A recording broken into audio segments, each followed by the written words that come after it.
In Dorian Vance's world, that dog was worth more than a human life trained never to leave his side, never to break a single command. Yet that night, in the tallest financial tower in Chicago, it did the one thing it had never done. It abandoned its place beside the most powerful man in the city. It crossed a corridor full of stunned workers holding their breath, and it stopped before a woman kneeling to scrub the floor in a darkened corner, a widow with a crippled leg, someone this world had never once bothered to look at. Dorian Vance stood frozen, watching his most loyal companion press its head into the trembling hand of a stranger. And for the first time in years of cold detachment, something in his chest stirred. They say animals see what people choose to ignore. Tonight, what had that dog seen in the woman no one cared to notice? If this story touched your heart, leave a like and share it with someone who needs a reminder that kindness still exists.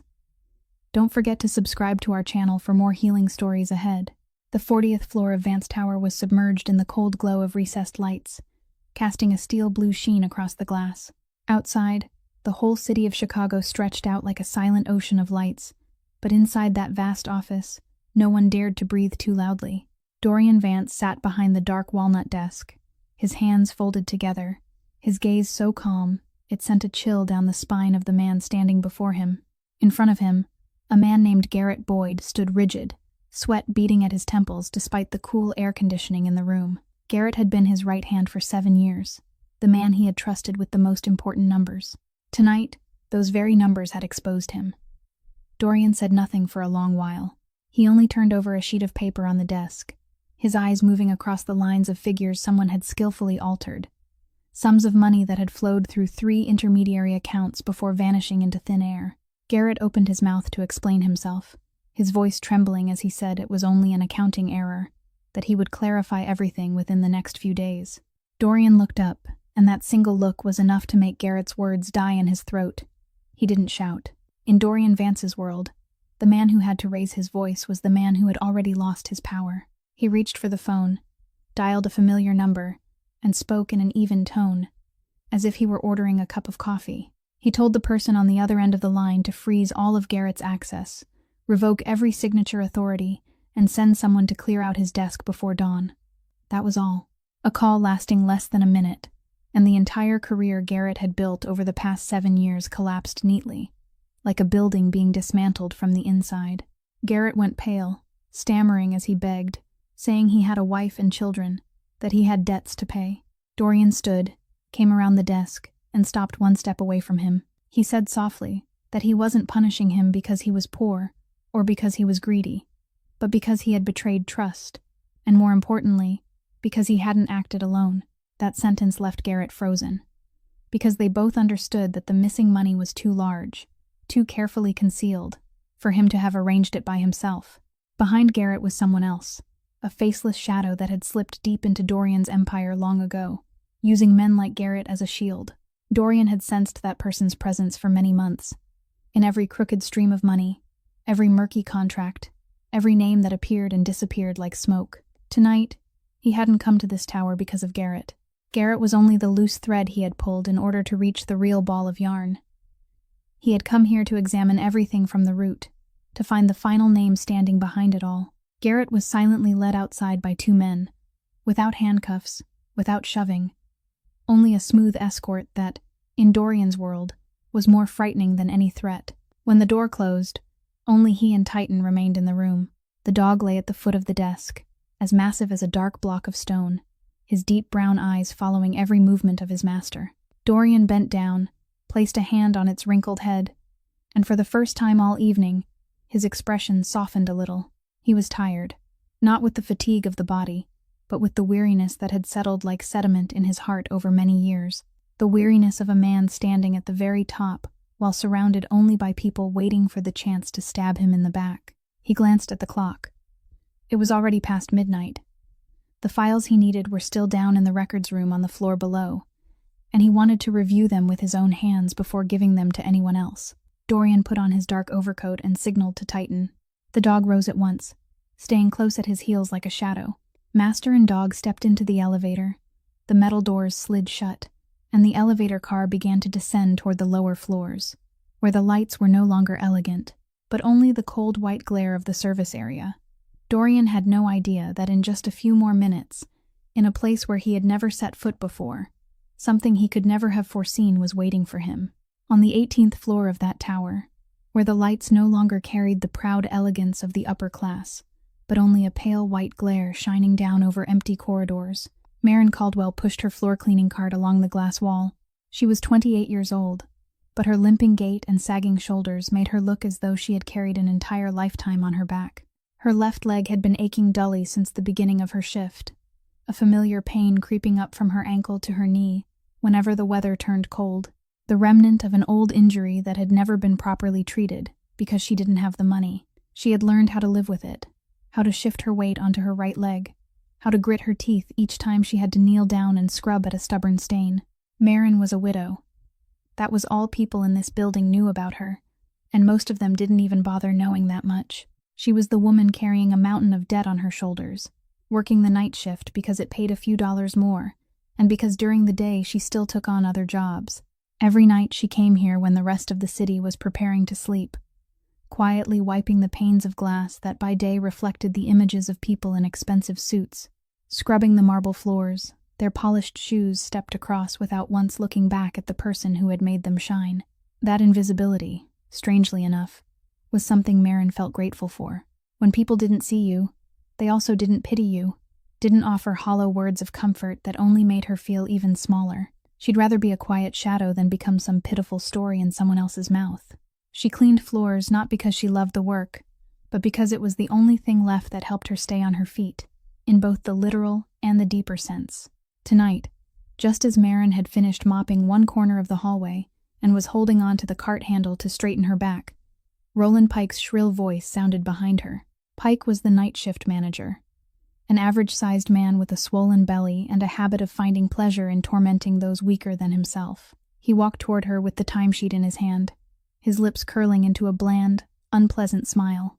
He said she had cleaned the main lobby too slowly last night, that a guest had complained about a watermark on the floor, and that he would have to dock her pay this week. Maren knew perfectly well there had been no guest complaint. Knew perfectly well that the watermark had been splashed there by Pike's own lackey after she had already finished cleaning. But she didn't argue. She had learned that arguing with Pike only made things worse, that with men like him, resistance from someone powerless was only seasoning that made his little entertainment more satisfying. She only lowered her head and said softly that she would be more careful. But Pike wasn't finished. He stepped closer, lowering his voice into something slick and filthy, reminding her that there was a long line of people waiting for this job, that a crippled woman like her was lucky he had kept her on at all, and that if she made one more mistake, he would throw her out onto the street at once, without any notice. Maren felt her face burn, not from shame, but from a quiet anger rising in her chest, the kind of anger she had grown far too used to swallowing. She tightened her grip around the handle of the cleaning cart until her knuckles turned white, but she didn't say a word. She thought about the debt, about the bills stacked on the kitchen table of her cramped apartment, and she stayed silent. Pike snorted in triumph, tossed back a final remark that he would be keeping an eye on her, then turned on his heel and walked away, leaving her standing alone in the empty corridor. Maren drew in a deep breath, blinked away the hot sting threatening to rise in her eyes, then bent down again and continued her work. She didn't know that at that very moment, in another corner of the tower, an elevator car was silently descending toward her floor, carrying the thing that was about to change everything. When the elevator doors slid open on the 18th floor, Maren was still kneeling in the corner of the corridor, wiping up a coffee stain someone had spilled and abandoned since the afternoon shift. She didn't look up. The sound of heavy, slow footsteps echoed across the stone floor, and then the whole atmosphere shifted. A sudden, thick silence that even the back of her neck could feel. The night shift workers nearby froze. Some hurriedly pressed themselves against the wall, while others pretended to be busy so they wouldn't have to lift their eyes, because the man who had just stepped out of the elevator wasn't someone people dared to look at directly. Dorian Vance walked down the corridor with the bearing of a man who had never once had to step aside for anyone, and beside him was the dog, massive as a moving block of darkness, with a broad chest, a wrinkled head, and dark eyes fixed straight ahead. The workers scattered, not out of respect, but out of instinctive fear, the feeling of standing too close to a kind of power they couldn't understand. And yet, in the middle of that moment, the dog suddenly stopped. Dorian had taken a few more steps before he realized the leash in his hand had pulled tight. He turned back, his brow faintly furrowing. In the 7 years since the animal had come to him, Titan had never once left his side by so much as half a step without a command. Yet now it stood rooted in place, its nose lifting as it sniffed the air, then turned its head toward the corner of the corridor, where the cleaning woman was bent over her work. Dorian called its name softly, his voice low and firm, the kind of voice that only needed to be spoken for even the most stubborn men to obey. Titan didn't move. Then, under the stunned eyes of everyone there, the dog pulled the leash taut and walked straight toward Marin, each step slow and certain, as though it had chosen that path a very long time ago. Marin looked up when the enormous shadow fell over her. An animal that large was enough to make anyone step back, and yet she didn't shrink away. Perhaps she was simply too exhausted to know fear anymore, or perhaps in the dog's deep brown eyes, she didn't see savagery, but something else, something painfully close to herself. She sat still, the cleaning rag still in her hand, and quietly looked at it. The dog took one more step, then lowered its great head and pressed close to her dangling hand. Marin gave a slight start at that sudden warmth, but she didn't pull away. She only opened her palm and let the animal's wrinkled forehead rest against it, and something inside her chest seemed to loosen, a feeling she hadn't touched in a very long time, the feeling of being sought out by another living creature, not out of pity, but simply to be near. The whole corridor held its breath. One worker whispered whether they should call security, but no one dared to move. Dorian stood motionless a few steps away, his gaze shifting from the dog to the woman, then remaining there. He was used to watching people react to Titan with terror. He was used to seeing even men who called themselves hard and fearless turn pale and back away. But this woman was different. She didn't beg, didn't panic, didn't even lift her eyes to him in search of rescue. She only sat there, quietly touching the animal as if the two of them understood something no one standing around them could ever understand. Dorian called Titan again, and this time his voice held less command, carrying instead a faint trace of confusion he rarely allowed anyone to see. The dog still wouldn't leave.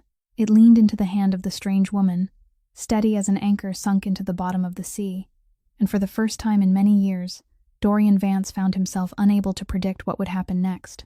After a moment of stunned silence, Marin lightly patted the dog's neck, then tried to brace one hand against the floor and kneel back down to the unfinished coffee stain, because whatever strange thing was happening, her shift still wasn't over, and Roland Pike was still lurking somewhere, waiting for a reason to find fault with her. But the moment she shifted, putting her weight onto her knee, Titan immediately turned, placing his enormous body across her path and blocking her from bending any lower. The dog didn't growl, didn't bare its teeth. It simply stood there like a living wall, its heavy head pressing against her shoulder, forcing her to sit upright. Marin stared in bewilderment and gently tried to push it away, but the animal was steady as stone. It was in that very moment, as she struggled, that her face briefly tightened, a quick flinch at the corner of her mouth as pain shot through her left leg. She hid it at once, pretending nothing had happened, but it was already too late. Dorian, who had spent his whole life reading what other people tried to conceal, had seen it. He stepped closer, his gaze moving from the dog down to the leg she was holding out at an unnatural angle, then to the fingers gripping the edge of the cleaning cart for support. He understood at once that his animal had sensed what no one else in that corridor had bothered to notice, that the woman kneeling there to scrub the floor was enduring a pain she had buried behind a stubborn face. Dorian spoke, his voice low and calm, asking if she was all right.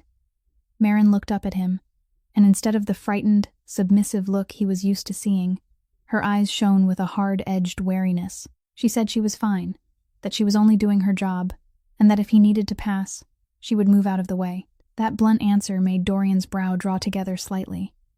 Not because he was offended, but because he was surprised. He said his dog didn't do things like this for no reason, that it was trying to stop her from kneeling down. Marin let out a small laugh, the kind of laugh that held no happiness at all, then said perhaps his dog was wiser than its master, but unfortunately, that wisdom couldn't pay her rent.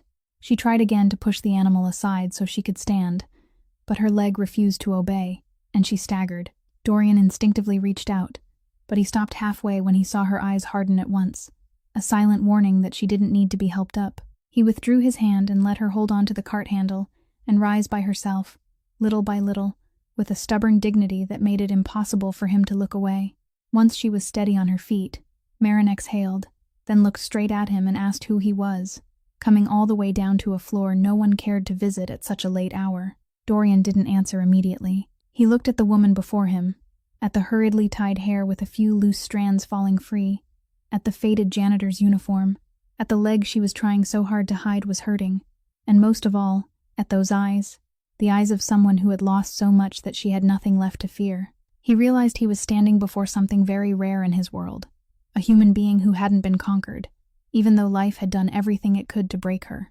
He quietly answered that he was only someone who happened to be passing by, then bent down and patted Titan's back, signaling for it to return to his side. This time the dog obeyed, but it walked slowly, looking back at the woman every few steps, as if it had never truly wanted to leave. And as Dorian turned away, he realized that he, too, was lingering in much the same way. Dorian hadn't gone far when the sound of hurried shoes struck the end of the corridor, and Roland Pike appeared, his face dark with anger, as he saw the workers gathered together and neglecting their duties. He didn't recognize the man in the dark overcoat standing there, and he didn't even bother noticing the enormous dog beside him, because in his mind at that moment there was only irritation and the old habit of taking his anger out on the weakest person nearby. He strode straight toward Marin and shouted that she was dragging her feet again, that who did she think she was, standing around chatting during working hours.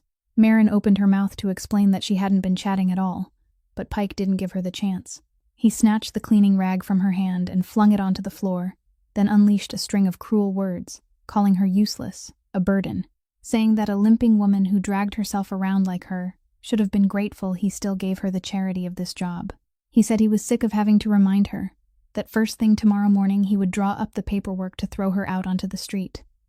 And this time no one would be able to save her.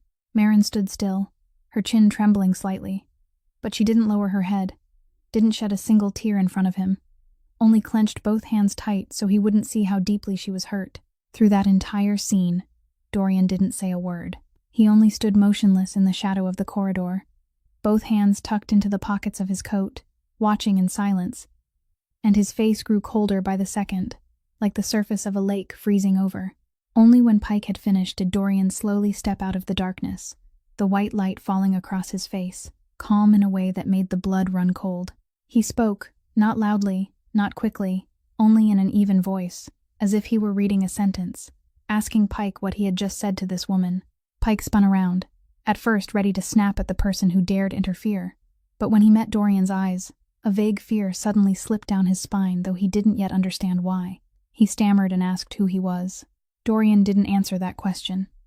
He took out his phone, dialed a number, and in that deadly calm voice, told the person on the other end that he wanted to know immediately who was responsible for the cleaning contract and night shift personnel at Vance Tower. The moment the name of the tower left his mouth, Pike felt both his legs go weak. Dorian listened to the answer, then continued calmly, saying that this man named Roland Pike had just insulted and threatened an employee inside his building, that he wanted Pike's contract terminated from this very moment, every authority revoked, and his access card deactivated before he could reach the parking lot. Pike froze where he stood, his face drained of every drop of color, stammering that there must have been some mistake, that he hadn't known, that he was only doing his duty. Dorian cut him off, his voice still never rising, and it was precisely that composure that frightened people most. He said the duty of a manager wasn't to trample those under his authority, and that any man who found pleasure in bullying the powerless didn't deserve to hold any kind of power, no matter how small. He said that from tonight on, Pike would understand what it felt like to have everything stripped away in only a few minutes, exactly the way he had always threatened the people beneath him. Only a few minutes later, 2 building security officers arrived and stood silently on either side of Pike. There was no shoving, no raised voice, but the way they escorted him away was colder than any act of roughness. Pike looked back at Marin, his eyes filled with both terror and a plea for rescue, but she only watched in silence, neither satisfied nor pitying. When his shadow disappeared behind the door, the corridor fell into stillness, and Marin slowly turned to look at the strange man who had overturned her familiar world with only a few sentences. In the silence that still lingered after Pike had been led away, Marin bent down to pick up the cleaning rag he had thrown on the floor, dusted it off, and placed it neatly back on the edge of the cart, as if she were trying to restore a little order to the world that had just been turned upside down. Dorian watched her make those small movements, then spoke, and this time his voice had lost some of the coldness from moments before. He said that a woman like her shouldn't have to endure a man like Pike, that he could arrange a better job for her, an easier one, in a place where no one would ever dare treat her that way again. He added that if she was having trouble with money, he was willing to help, and to him it would hardly mean anything at all. Maren stopped moving. She slowly lifted her eyes to him, and in her gaze there was none of the gratitude he had expected, only a guardedness that had become a habit. She asked who he thought she was, asked whether he believed that by throwing money around, he could rearrange another person's life to suit his own satisfaction. Dorian fell slightly still, because this wasn't a reaction he had ever encountered. In his world, people reached out and accepted before he had even finished speaking. People lowered their heads. They thanked him. They treated his help as if it were a blessing handed down from heaven. And yet this limping woman, in a faded uniform, looked at his kindness as though it were something being offered for sale that she had no wish to buy. She went on, her voice even, but every word firm, saying that she was grateful he had made Pike pay for what he had done, but that was because Pike was wrong, not because she was pitiful. She said she didn't need anyone to hand her a job out of charity, that the work she was doing, no matter how lowly it seemed in the eyes of the world, had still been earned by her own hands and her own sweat, and she would rather keep kneeling to scrub every stretch of this floor than accept a single dollar she hadn't earned herself. She said people could take almost everything from her health, her family, her money. But there was one thing she would never allow anyone to take away, and that was the right to stand on her own 2 feet, even if one of those feet was no longer whole. Dorian went silent. He looked at her for a long time, and in that moment, the man who was used to commanding an entire empire suddenly couldn't find a single word to answer. He had met countless strong people who believed themselves hard and unbreakable, but most of them collapsed the moment he placed a large enough number on the table.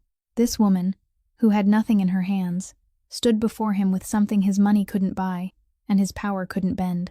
He quietly asked whether she knew who he was, not to threaten her, but because he was curious whether her attitude would change if she truly understood the man standing in front of her. Maren answered that she didn't need to know, that to her he was a stranger who had happened to be kind tonight, and tomorrow she might never see him again, so who he was didn't matter. She bent down and took hold of the handle of the cleaning cart, ready to push it onward, but before turning away, she paused and added softly that if he truly wanted to do something good, he should remember that not every poor person needed pity. Some people only needed to be seen as human. Then she pushed the cart away, her limping figure gradually disappearing at the end of the corridor, leaving Dorian standing there with the dog at his feet, and a strange feeling he had forgotten a very long time ago, the feeling of having just met someone who made him look back at himself. Maren's final words that night clung to Dorian for many days afterward. He, a man long accustomed to forgetting the faces of those who begged him, couldn't drive from his mind the image of the limping woman pushing her cleaning cart down the corridor and disappearing without once reaching for the thing this entire city longed to receive from his hand. He wasn't used to being refused. But what troubled him wasn't the refusal itself. It was the way she refused him, with a dignity that he himself, amid all his money and power, had lost a long time ago. Instead of ordering people to investigate her the way he usually did with anyone who came under his attention, Dorian quietly learned only enough to know that her name was Maren Caldwell, that she worked 2 jobs at once, and that she was carrying a hospital debt from the old days. He stopped there and went no deeper, because some part of him understood that the woman would see having her private life dug through as an insult even heavier than poverty itself. What Maren didn't know was that a few days later, the burden on her painful leg was mysteriously eased. Her shift was moved to an area where she had to kneel less often. The heaviest tasks were suddenly taken over by someone else, and the new manager who replaced Pike was polite and fair, never once raising his voice. Maren thought it was luck, or perhaps some new building policy, and she never suspected that behind those quiet changes was a hand arranging things in silence, a hand that had deliberately left no trace so she wouldn't feel indebted to anyone. Dorian did all of it from the shadows, without a message, without any showy gift, because he had learned from her that true kindness didn't need to announce itself in order to be credited. Some nights, he still went down to the lower floors, using the excuse of checking the building's operations, only to see her working from a distance and reassure himself that she was all right. Titan always went with him, and strangely, that dog, who was usually silent and indifferent toward the whole world, would prick up its ears each time it heard Marin's limping footsteps, pulling the leash tight in her direction. One night, as he stood silently at the end of the corridor and watched, one of his trusted bodyguards who had come with him blurted out a question, asking why his boss cared so much about a cleaning woman. Dorian was quiet for a long while, then only answered softly that there were people who reminded him of something he had lost a very long time ago. He didn't say what that thing was, and the bodyguard was wise enough not to ask further. But in that moment, Dorian's eyes, usually sharp as steel, suddenly sank with the shadow of an old pain he had buried carefully beneath layer after layer of power and coldness. Because the injustice Marin was carrying, the sight of a vulnerable person being trampled by those stronger than her while no one cared enough to look, touched the deepest wound inside him, the wound he had spent his whole life trying to fill by punishing those who bullied others. He watched Marin work with quiet diligence, watched the way she endured in silence without ever collapsing, and in her he saw a resilience that filled him with both admiration and sorrow. For the first time, after so many years of living in a world made only of calculation and betrayal, Dorian Vance found himself wanting to protect something, not for profit, not for power, but simply because it deserved to be protected. He didn't yet know that this quiet concern would soon pull them both into a storm neither of them could have foreseen, a storm that had been gathering for a long time beneath old secrets, waiting for the day they would rise into the light. One night, later than usual, when the tower was almost entirely empty, Dorian remained in his office with Titan lying at his feet, and for the first time, he allowed the memory he had kept buried so tightly to rise to the surface. This dog had never truly been his. It had once belonged to his younger sister, Cora, a gentle and fragile girl, the only person in his life who had never looked at him with fear in her eyes. Cora had been born with one leg that was not whole, just like Marin, and she had to lean on crutches in order to walk. Their entire childhood had been a long chain of days in which Dorian shielded his sister from cruel laughter, from contemptuous looks, from stronger people who were always looking for ways to corner a little girl who couldn't defend herself. He had sworn that he would always be there to protect her, but then life drew him into another world, a world of money and power. And during the years when he was obsessed with climbing to the very top, Cora was left behind, alone. When she was 26 years old, she fell ill. And because there wasn't enough money to get her treated in time, because a hospital turned her away for lacking the proper guarantee papers, she passed quietly before Dorian could make it back to her bedside. When he arrived, all he found was an empty room, and Titan collapsed beside the cold bed, the animal Cora had kept as a companion in her loneliness. The animal that had stayed with his sister in her final hours when it should have been him. From that day on, Dorian took Titan home, and the dog became the only thread still tying him to the sister he had lost, a living reminder of what he had failed to do. He poured all that remorse into punishing those who bullied the powerless, as if every time he struck back, he was atoning for the guilt he carried toward Cora, even though, deep inside, he knew nothing could ever fill that emptiness. And now he understood. He understood why. On that night, Titan, the dog that had never disobeyed a single command in 7 years, had left its place at his side and crossed the entire corridor to find Marin.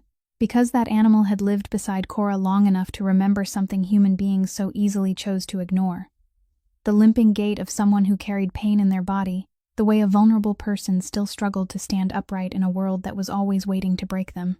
Titan had smelled in Marin the familiar trace of the old master it had loved so deeply. It had recognized in her the same silent loneliness, the same stubborn dignity Cora had once carried. The dog hadn't chosen Marin by chance. It had gone to her as if finding its way back to a piece of memory it thought it had lost, and when it pressed its heavy head into her trembling hand, perhaps in the simple heart of that animal, it had seen again the shadow of the young woman who used to stroke it every night. Dorian bent down, placed his hand on Titan's wrinkled head, and for the first time in many years, his eyes stung. He whispered to the dog that it had always been wiser than he was, that it had seen what he had nearly missed again. Because if Titan hadn't been there that night, perhaps he would have passed by Marin the way he had passed by thousands of other nameless people, and once again let slip the chance to do what was right, just as he had once let his sister slip away. The dog lifted its head and looked at him with gentle, deep brown eyes, then nestled its head into the palm of his hand. And in that quiet moment, the most powerful man in the city sat there, holding the animal close, carrying in his heart a new resolve that this time, he wouldn't allow the old regret to repeat itself ever again. A few nights later, Dorian went down to the lower floors as he often did, But this time he didn't stand at a distance and watch. He stayed and talked, and slowly, between two people who were both used to keeping their hearts sealed away, a fragile trust began to take root. During a brief break, when Maren sat down on the bench in the corner of the corridor to let her painful leg loosen, Dorian saw her quietly pull a small object from the pocket of her uniform and hold it tightly in her palm, as if it were an unconscious habit. It was an old watch, its glass face cracked by a single line, its leather strap worn thin, something worth very little in money, yet preserved by her as if it were a treasure. He asked softly, and Maren remained silent for a long while before answering, her voice sinking low, that it had belonged to her husband, Daniel, who had died nearly 2 years earlier. She told him in the flat, quiet voice of someone who had cried until there were no tears left, that Daniel had been an electrician, a gentle man who had only wanted to work enough for the two of them to have a small home and a peaceful future. He had taken a job at a large construction site, and on that fateful day, he had been ordered to climb up and handle a wiring system he himself had warned many times was unsafe.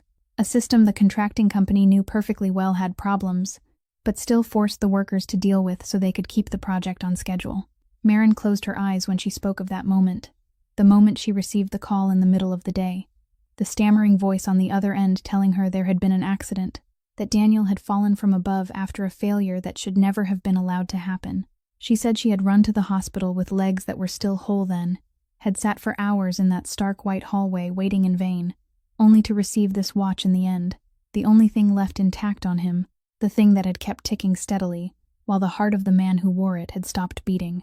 Dorian listened in stillness, without interrupting once, because he understood that respectful silence was sometimes worth more than any words of comfort. Maren went on, and this time her voice began to tremble with an indignation she had suppressed for far too long, saying that after Daniel's death, that contracting company had washed its hands clean of every responsibility. They hired the best lawyers, twisted the records, blamed Daniel himself for being careless, and turned an accident they had caused into the fault of the man who was already dead. She had no money to pursue a long lawsuit, no power to stand against an entire corporation, and all she could do was hold her husband's injustice in her arms until she broke beneath it.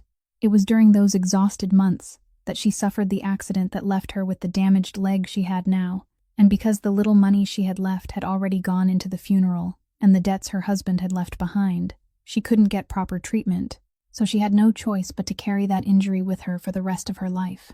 She tightened her hand around the watch and said softly that she didn't keep it to feed her grief, but to remind herself that Daniel had once been a decent man, that he hadn't deserved to die under injustice and have his name stained that way. She said she wanted nothing more than for the truth to come to light one day, so her husband's innocence could be restored, though she knew that for someone in her position, that day would probably never come. Dorian looked at the watch in her hand, then into the eyes of the woman struggling to hold back her tears, and something inside him quietly tightened, because her story had awakened a vague instinct in him that he still couldn't name. A few days after that conversation, during a late-night shift, Maren was assigned to clean an empty office on one of the upper floors, where people had recently moved out and left behind a mess of papers that needed to be destroyed. She quietly gathered the stacks of documents into a bin. Most of them were old contracts, invoices, numbers that meant nothing to a cleaning woman like her. But when her hand touched a hard-covered file, her eyes accidentally swept across the name printed on the first page, and her whole body suddenly went rigid. It was the name she would never forget, even if she lived another 100 years. The name of the contracting company that had pushed her husband to his death and then washed its hands of him, the name that had haunted her through every sleepless night for nearly 2 years. Maren stood rooted in the empty room, her hands trembling as she turned page after page, and the more she read, the colder her spine became. These documents weren't ordinary construction contracts. They were tangled money trails, cleverly disguised expenses, transactions flowing from one company to another before circling back to the same point, and the contracting company that had killed her husband was only one small link in that complicated web. She didn't understand all the numbers, but she understood enough to recognize that the corporation that had crushed her life wasn't simply a careless contractor, but a cover for something far larger and much darker. Just then, footsteps sounded in the hallway outside, and Maren hurriedly slipped the file inside her coat, her heart pounding, though she herself didn't understand why she was hiding it, instead of dropping it into the destruction bin, as she'd been told. Perhaps it was instinct. Perhaps it was a quiet voice inside her telling her that these pages held part of the truth she had spent so long aching to find. That night, she brought the file back to her small apartment, spread it out beneath the weak yellow light, and stayed awake until dawn, tracing line after line. She didn't know that during those same days, somewhere else inside the tower, Dorian was following that very same network. The faceless traitor he had been hunting for so long had used that exact contracting company as a backroom channel to launder dirty money, turning what seemed like a harmless construction business into a machine for moving funds through hidden transactions. The name that had killed Daniel Caldwell and the name now threatening Dorian Vance's empire turned out to be one and the same. Two people who seemed to come from separate worlds, a widow who cleaned floors and a powerful boss, were walking the same road without knowing it, bound together by the same enemy in the dark. Fate hadn't arranged their meeting by chance. It was evil itself that had silently pulled their lives closer together, an evil that had scattered grief over both of them in different ways. Marin sat among the documents until nearly morning, her heart tangled with 100 thoughts. One part of her wanted to take everything she had found and report it, to finally demand justice for Daniel. But another part of her was afraid, because she understood that people powerful enough to cover up a death and twist the truth were also ruthless enough to silence anyone who dared touch their secrets. She tightened her hand around Daniel's watch, and for the first time after so many months of endurance, a small spark of courage kindled inside her chest, though she didn't yet know that simply keeping that file had unknowingly pushed her into the sight of a dangerous force. During those sleepless nights spent tracing every page of the file, an old memory suddenly came back to life inside Marin, pulling her back to the final days she had spent with Daniel. She remembered that not long before he died, her husband had become unusually quiet, often staying up late to write things down. And once, he had given her a small tin box containing several papers and an old hard drive, telling her to keep it safe and not let anyone know about it, saying it was something that would protect her if anything bad ever happened to him. At the time, Marin had only thought her husband was worrying too much, and after he died, in the deepest agony of her grief, she had placed that box at the bottom of a cabinet and forgotten all about it, never once opening it to see what was inside. Now, as she compared the numbers in the file she had found with the faint memory of what Daniel had once said, a chilling truth slowly took shape in her mind. She sprang to her feet, searched through the bottom of the cabinet, and found the dust-covered tin box. Inside were pages of careful notes, written in her husband's familiar handwriting, photographs of the faulty wiring system the company had deliberately ignored, and recordings of conversations in which supervisors ordered workers to continue the job, even though they knew very well how dangerous it was. Daniel, that gentle electrician, had in fact been quietly gathering evidence of the company's deadly negligence. Perhaps because he had sensed the danger creeping closer to him, he hadn't only left her a watch as a keepsake. He had also left behind something that could expose the crime that had taken his life, something she had unknowingly kept for nearly 2 years, without ever realizing its true value. But what Marin could never have imagined was that at the very same moment she discovered that secret, the hidden enemy on the other side had also begun watching her. For nearly 2 years, no one had cared about the nameless cleaning woman who had been left a widow, because to them, she was only a shadow already crushed and left behind. But from the night Dorian Vance's dog chose her in the corridor, from the moment she entered the attention of the most powerful man in the city, everything had changed. The traitor inside Dorian's empire, who had always watched his every movement, realized that his boss had suddenly developed an unusual interest in a woman who worked the night shift as a cleaner. He sent people to dig into her background, and the name Caldwell appeared like a warning bell. He immediately recognized the deadly connection, that this woman was the widow of the electrician from years before. The electrician they had believed they dealt with cleanly, and that if Daniel Caldwell had ever held anything capable of exposing them, then the one person who might still have it was Marin. That fear became even more urgent when his men reported that a sensitive file had disappeared during an office cleanout, and the person assigned to clean that room was none other than her.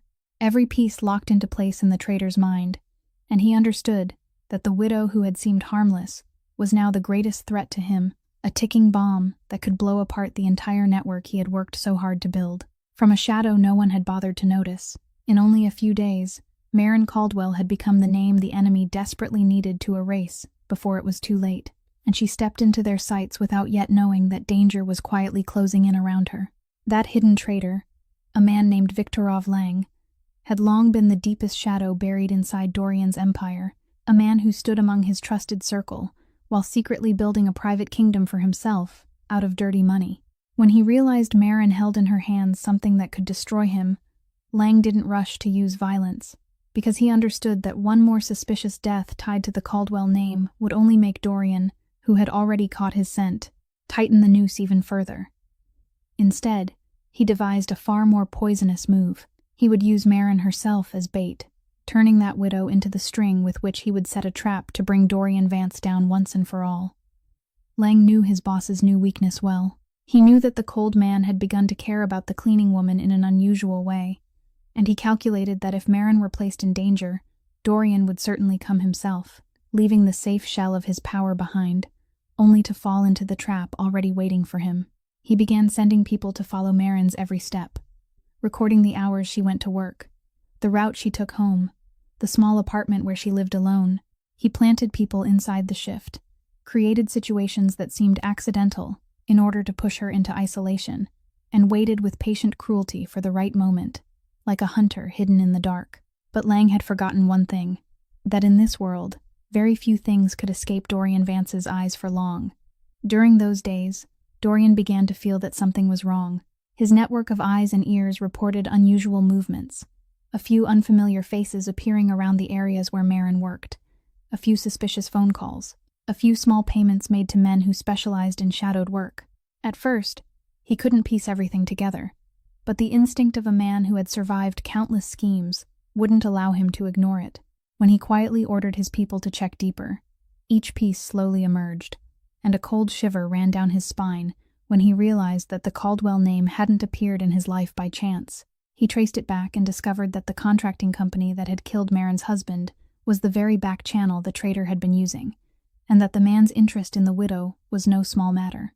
His heart tightened when he understood that his own attention toward Maren had unknowingly turned her into a target, that the Night Titan chose her, had pulled her out of the safety of obscurity, and placed her directly on the edge of a war she had never belonged to. Dorian stood beside the glass wall of his office, looking down at the glittering city below, and for the first time in many years, he felt real fear, not for himself, but for another human being. He thought of Cora, thought of the promise from years ago that he had failed to keep, and told himself that this time, he wouldn't let history repeat itself, wouldn't let another vulnerable person pay the price for his delay. He immediately ordered his most trusted people to protect Maren quietly from a distance, while tightening the investigation to drag the traitor into the light before he could make his move. But he understood that time was counting down, that his opponent was cunning and ruthless, and that the storm that had been gathering for so long was about to come crashing down. In the darkness of the city, two forces silently moved toward each other, and caught in the line of fire was a woman who had only wanted to live in peace, now holding in her hands the one thing that could change everything. Viktorov Lang chose to make his move on a rainy night, when Maren's shift ended later than usual, and the tower was almost entirely empty. He had arranged everything carefully, cutting back the schedules of the co-workers around her, disabling several cameras in the parking garage under the excuse of maintenance, and placing his men in the darkness to wait. Maren left the elevator and went down into the basement to head home, the file and Daniel's tin box carefully hidden inside her backpack, because ever since the day she discovered the secret, she no longer dared leave them alone in her apartment. Her painful leg made each of her steps echo through the empty basement, lonely beneath the steady patter of rain outside. She had only walked a short distance when unease suddenly rose inside her, the instinctive feeling of prey realizing it was being watched. She stopped, looked around, and from behind the rows of concrete columns, several shadows quietly separated themselves and moved toward her with steps that were in no hurry, the unhurried calm of men who knew their prey couldn't escape. Maren stepped back, her heart pounding, her injured leg making it impossible for her to run fast, but she didn't beg. She tightened her grip on the strap of her backpack, leaned her back against a column, and asked what they wanted in a voice she struggled to keep steady. One of them gave a faint laugh and said she had taken something that didn't belong to her, and that if she handed it over obediently, things would be easier. Maren understood at once what they wanted, and she also understood that even if she gave it to them, men like these wouldn't allow a witness like her to live in peace. In that desperate moment, she didn't think about pleading. She thought of Daniel, of his warning to keep the box safe, and a familiar stubbornness rose inside her. She answered that she had nothing to hand over to the people who had killed her husband, and that if they wanted to take it, they would have to get past her first. The men lost their patience. They closed in, and Marin fought back hopelessly, swinging her backpack toward them, trying to drag herself toward the emergency exit even though she knew the chance was fragile. But just when there seemed to be no way out, a deep, rough growl echoed across the entire basement, and from the direction of the stairs, a giant black mass came charging forward like a storm. Titan appeared first, the dog launching straight into the middle of the men, fierce and powerful, forcing them to scatter in panic. Right behind him was Dorian Vance, stepping down the last stairs with the bearing of a fury held tightly in check, his eyes in the darkness shining with a deadly coldness. He had managed to uncover Lang's plan in time, had rushed there the moment his watchers reported that Marin had been cornered in the basement, and he had arrived just in time. His appearance made the henchmen freeze, because they recognized that the man who had arrived was none other than the very person they had been ordered to lure out. For a moment, the entire basement seemed to hold its breath beneath the sound of the rain, with the limping woman leaning against the column and gasping for breath on one side, the powerful man and his loyal beast on the other, and Lang's men caught between them, wavering between obedience and fear. Dorian spoke, his voice ringing hard through the damp, cold space, ordering them to let her go immediately if they still wanted to see tomorrow's sun. He said he knew who stood behind them, knew they were only sacrificial pawns, and that if they were wise enough, they would choose the right side on this fateful night.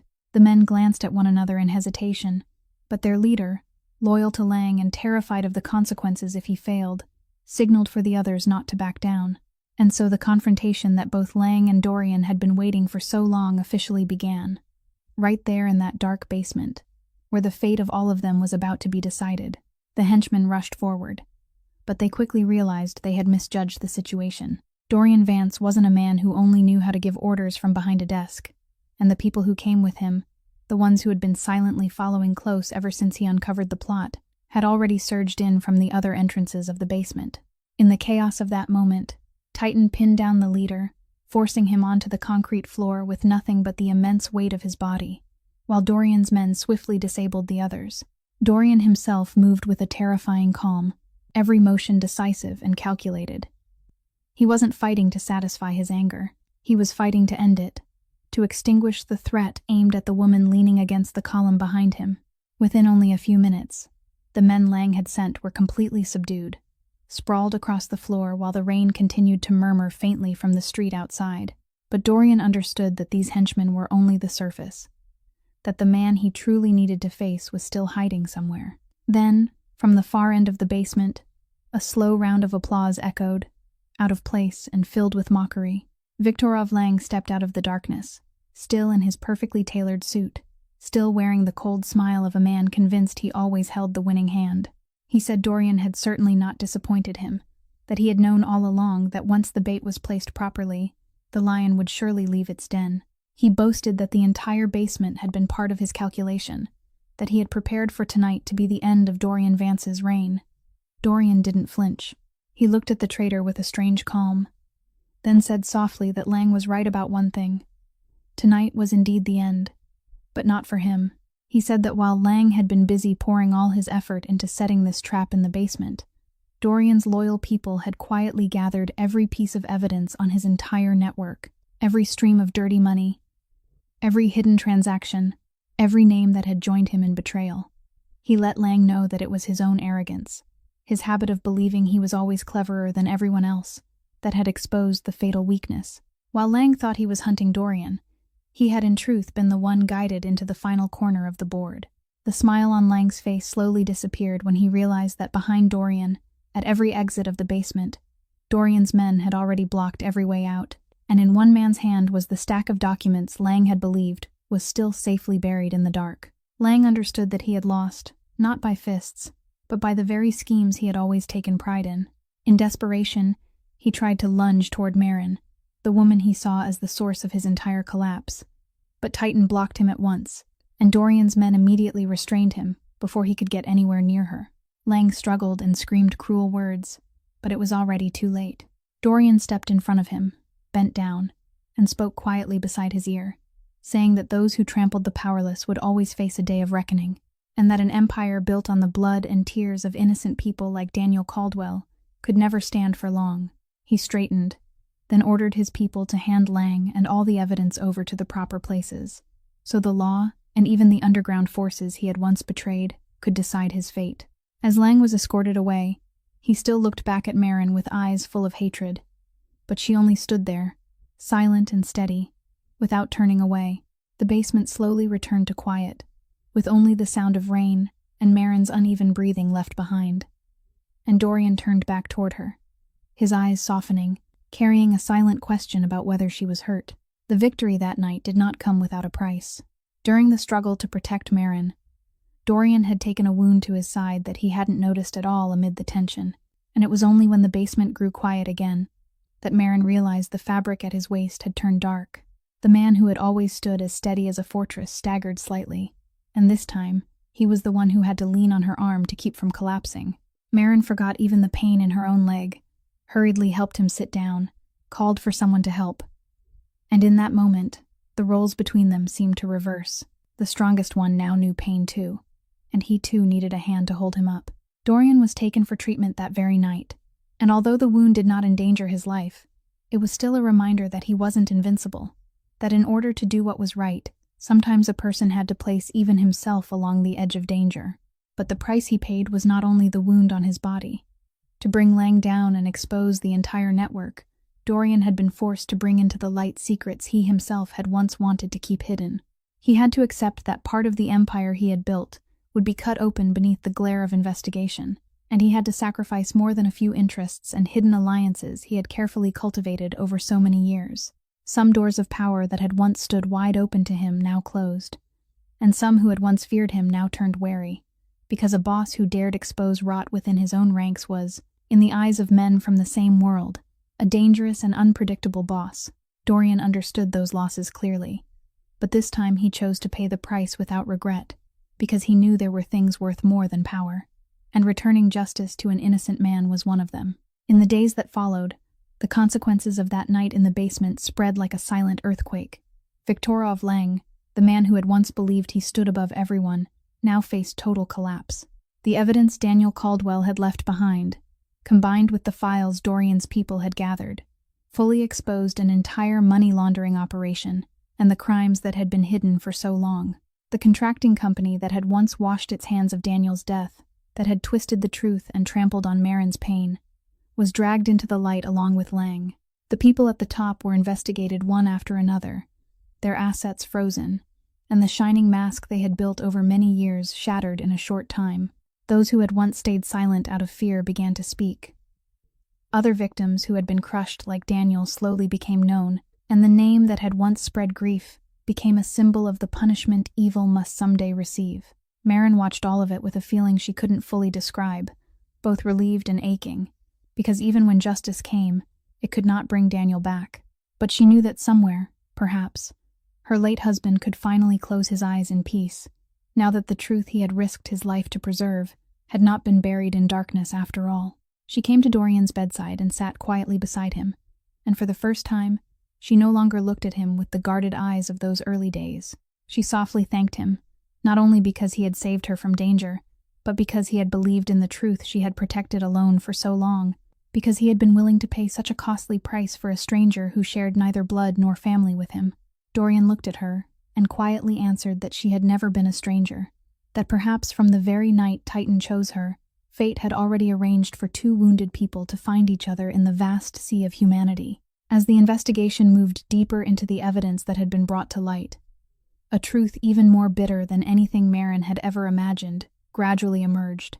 Daniel's death had not simply been the result of negligence, as she had believed for so long. The records showed that even before the day he had the accident, the contracting company had known Daniel was quietly collecting evidence of their violations, known that this gentle electrician had begun asking questions about the unsafe systems they had deliberately ignored in order to drain money from the project. Daniel had not merely been an accidental victim of a worksite tragedy. He had been a threat they wanted removed. The day he was ordered to climb up and repair the faulty wiring system had not been a random assignment, but a trap arranged by people who wanted to silence him forever and disguise it as an unfortunate workplace accident. And behind that deadly order, hidden beneath many layers of fronts and shields, was no one other than Viktorov Lang's network, the same network that had turned the contracting company into a tool for his filthy schemes. When Maren read those conclusions, she sat frozen for a very long time, both hands gripping Daniel's watch, and the tears she had held back for nearly 2 years finally rolled down her face. She cried not because she was surprised, because deep in her heart she had always felt that something had been hidden, but because her husband had finally been cleared, because the world would no longer see Daniel as a careless worker who had caused his own death, but would know him as a brave man who dared to stand against wrongdoing and paid for it with his life.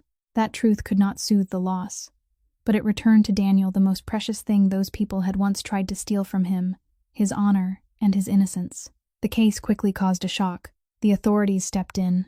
The file on Daniel Caldwell's death was reopened, and this time, with evidence that could not be denied, no team of lawyers could twist the truth anymore. The people who had signed the order that sent him to his death were named one after another, and the company that had once moved freely beyond the reach of the law now had to face the punishment it deserved. Maren was invited in to formally receive the conclusion clearing her husband's name, and when she held in her hands the paper confirming that Daniel had been innocent, that he had been a victim and not the one at fault, she felt as if a heavy stone that had pressed down on her chest for years had finally been lifted away. Dorian stood quietly behind her in that moment, saying nothing, simply allowing her to have the fullness of the moment she had waited for far too long. He understood that this moment belonged to Maren and Daniel, a belated farewell between husband and wife, and that his silent presence was all she needed right then. When she stepped out of the public office building beneath a rare shaft of sunlight after so many rainy days, Maren lifted her face toward the sky and softly whispered a few words to her late husband, telling him that the truth had finally won, that he could rest now. In that moment, for the first time in nearly 2 years, her face relaxed into a peace she had thought she had lost forever, and beside her, Dorian watched in silence, his heart filled with a feeling he himself could hardly name, the feeling of a man who had helped reclaim one small part of what life had once stolen from them both. After everything had settled, one afternoon Dorian came to see Maren, and this time he didn't carry himself like a powerful boss, but simply like a friend paying a visit. He sat down across from her, and instead of offering help in the way that had once offended her, he chose another way, the way he had learned from her own precious stubbornness. He told her about Cora, about the younger sister with one leg that had never been whole, the sister he hadn't been able to save in time, and about the regret that had followed him for so many years. He said he understood why she didn't want to accept anyone's pity, because Cora had once been proud in exactly the same way. Then he gently said that he knew her leg could be treated, that there were skilled doctors who had helped many difficult cases others had given up on, doctors who might help her walk normally again, and that he had looked into it carefully. He didn't place money on the table, didn't speak of favors, but only said that he wanted to give her a chance, and that the decision to accept it or not was entirely hers. Maren was silent for a long time. Inside her, there was still the self-respect that had followed her all her life, the part of her that never wanted to owe anyone anything. But this time, when she looked into Dorian's eyes, she no longer saw the charity of the strong offered to the weak, but the sincerity of a man who had walked through the storm beside her, a man who had bled to protect the truth she had guarded. She realized that refusing him now was no longer about preserving her dignity, but only about being stubborn. True dignity, she came to understand, didn't lie in rejecting every hand held out to her, but in knowing how to tell the difference between pity and sincere respect. She quietly asked him why he was doing all of this for her, and Dorian answered that it wasn't because he thought she was pitiful, but because he believed she was worthy, that a woman who had held on to the truth and her dignity through so much suffering deserved the chance to move forward on 2 healthy feet. Those words touched Maren, because they didn't diminish her. They lifted her up. She nodded, and for the first time, she accepted help, not because she was weak, but because she had learned how to trust another human being. The surgery took place afterward, and the weeks of recovery were not an easy journey. Maren had to learn to walk all over again, had to be patient with every painful step, but she faced it all with the same strength that had helped her survive the darkest years of her life. Dorian never once did anything for her that she needed to do herself, because he understood that she needed to walk on her own. He only stayed quietly by her side, while Titan was always near her feet, like a loyal guardian. Then one morning, after so many days of effort, Maren stood up by herself and took her first steps without holding on to anything, the leg that had tormented her for so many years now able to support her steadily. She walked slowly toward the window, sunlight spilling over her face, and she broke down in tears. But this time they were tears of joy, the tears of a person finally given back something life had once cruelly taken away. She turned to look at Dorian standing silently behind her, and in their eyes, without needing a single word, they both understood that they had walked through the darkness together and found the light.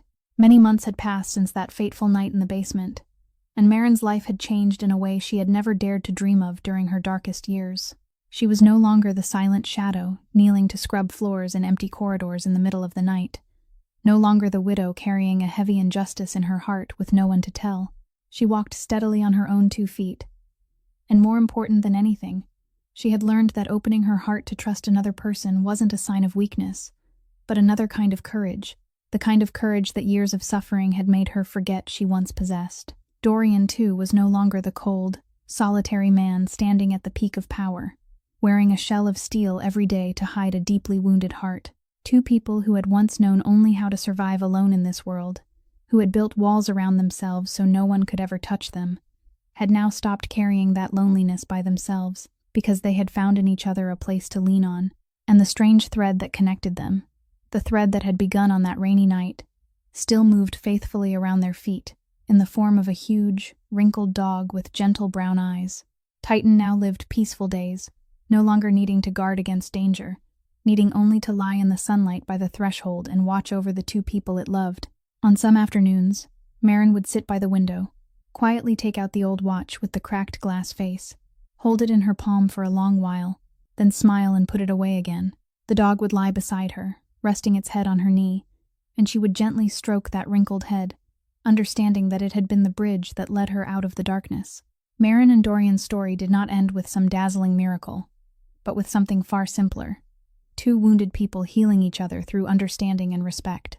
And if there is one lesson left behind by everything that happened, it is that a person's true strength does not lie in power or money, does not lie in the ability to make others afraid, but in daring to use what one has to defend the vulnerable, to return justice to those who have been trampled, and to help a fallen person stand again without ever injuring their dignity.